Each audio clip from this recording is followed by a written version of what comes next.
Hi there! Today I'm going to show you how you can create a web API in minutes using Apitite.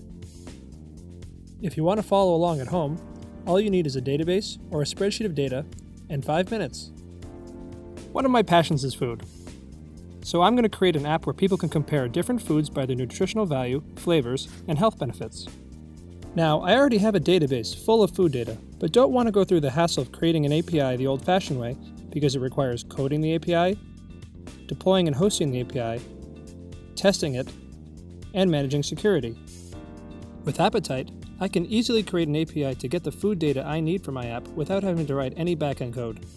Not to mention, other people can make their own apps using my data as well. To get started, I log into Apitite and I'm brought to the My APIs dashboard. Here, I can see all the APIs that I manage and use. To create a new API, I click on the Create API button and enter information about my new API. Here, I can specify the name of my API and the root URL. This is where my app and other people will go to get my food data. I can also select how I want to secure my API.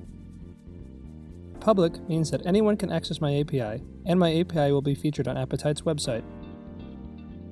Unlisted means anyone can access my API, but my API will not be listed on Apitite's homepage. And private means I can control who has access to my API using OAuth 2.0. Since I want to share my data with the world, I'm going to select public. Now I'm brought to the Food API dashboard, where I can control two things: data sources and endpoints. Data sources are where my data will flow from. For example, a data source can be a database or a spreadsheet. Endpoints are where I go to get or interact with my data, with a web browser or programmatically with an app. To get the data flowing into my API, I will click the Add Data Source button and give a name to my data source.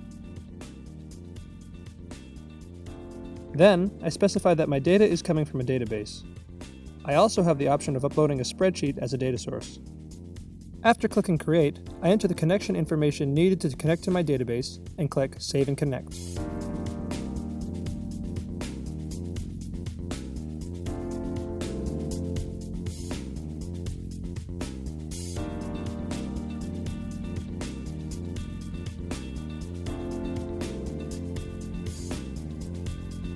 Now that our data is connected, all we have to do is create endpoints so my app and other people can access the food data. The first endpoint I will create will be a data dump of every type of food in my database. To create an endpoint, I click the Create Endpoint button and enter information about the endpoint.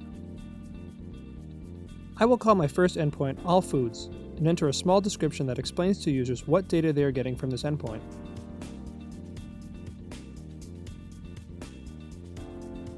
Next, I specify the URL of my endpoint. This is where I will point my app and users to get the data. I then select which data source my data will come from, and what type of endpoint I want to create. I can make an endpoint that exports a particular database table, or I can enter my own custom SQL statement. Since this endpoint is simple, I will choose to export a database table.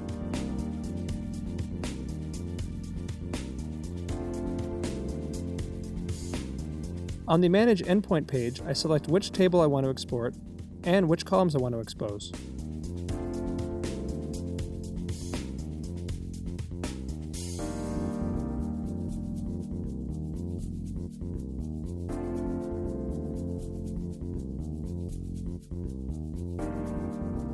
Then I click Save and return to the Manage API page. Now that our endpoint is created, we're almost done. All that is left to do is to change the status of my endpoint and API from test mode to live mode. Test mode means no one can access the endpoint but me, for testing purposes. Live mode means anyone who has access to the API and endpoint can access it. Setting an endpoint to test mode can come in handy when testing new endpoints.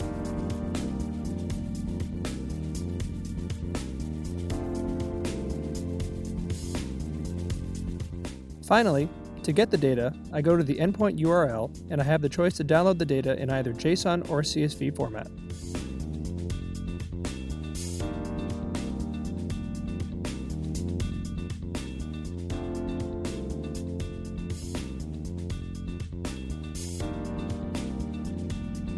I can also click on the Programmatic Request tab to get instructions on how to download the data with my web app.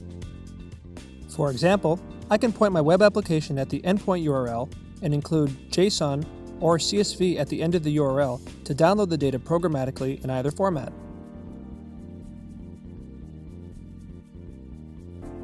Apitite also lets you pass URL parameters to your queries to select specific records.